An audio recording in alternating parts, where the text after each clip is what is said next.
1 Samuel chapter 18, Legacy Standard. Now it happened when he had finished speaking to Saul that the soul of Jonathan was knit to the soul of David, and Jonathan loved him as his own soul. And Saul took him that day and did not let him return to his father's house. Then Jonathan cut a covenant with David because he loved him as his own soul. And Jonathan stripped himself of the robe that was on him and gave it to David with his armor, even his sword and his bow and his belt. So David went out wherever Saul sent him and prospered, and Saul set him over the men of war, and it was pleasing in the eyes of all the people, and also in the eyes of Saul's servants. And it happened as they were coming, when David returned from striking down the Philistine, that the women came out all the cities of Israel, singing and dancing to meet King Saul, with tambourines, with gladness, and with musical instruments. And the women sang as they were merry, and said, Saul has struck his thousands, and David his 10,000s. Then Saul became very angry, for this saying was displeasing in his eyes. And he said, They have ascribed to David 10,000s, but to me they have ascribed thousands. Now what more can he have but the kingdom? So Saul looked at David with suspicion from that day on. Now it happened on the next day that an evil spirit from God came mightily upon Saul, and he raved in the midst of the house. Now David was playing the harp with his hand, as usual, and a spear was in Saul's hand. Then Saul hurled the spear, for he thought, I will pin David to the wall.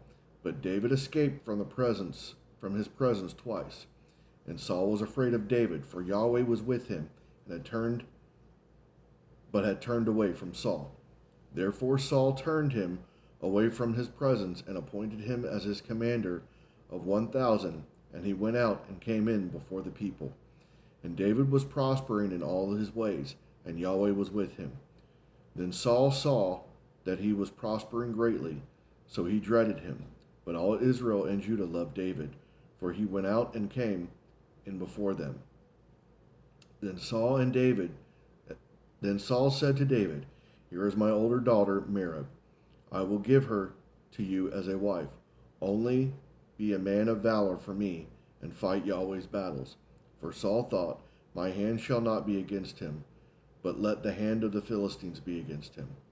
But David said to Saul, Who am I, and what is my life or my father's family in Israel, that I should be the king's son-in-law?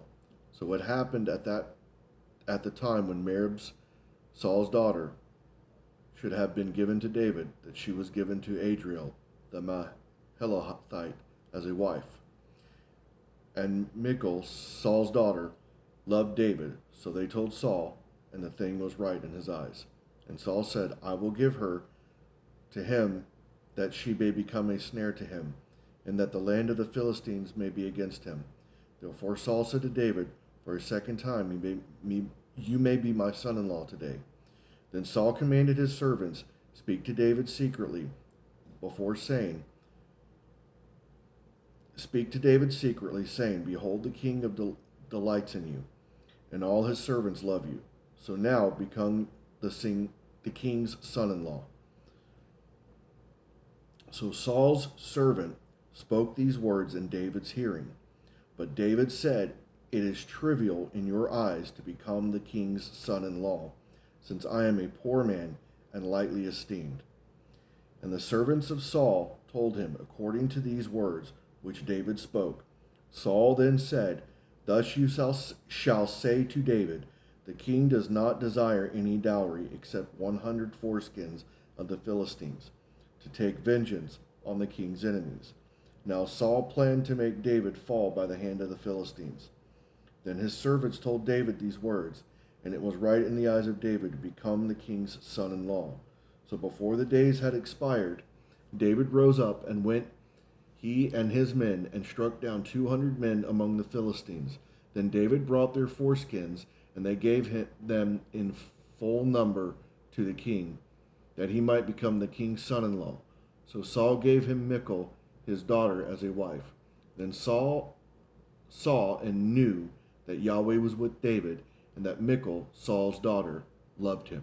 So Saul was even more afraid of David. So Saul was David's enemy continually.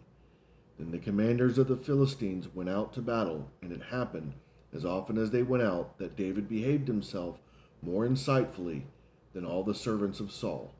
So his name was highly esteemed.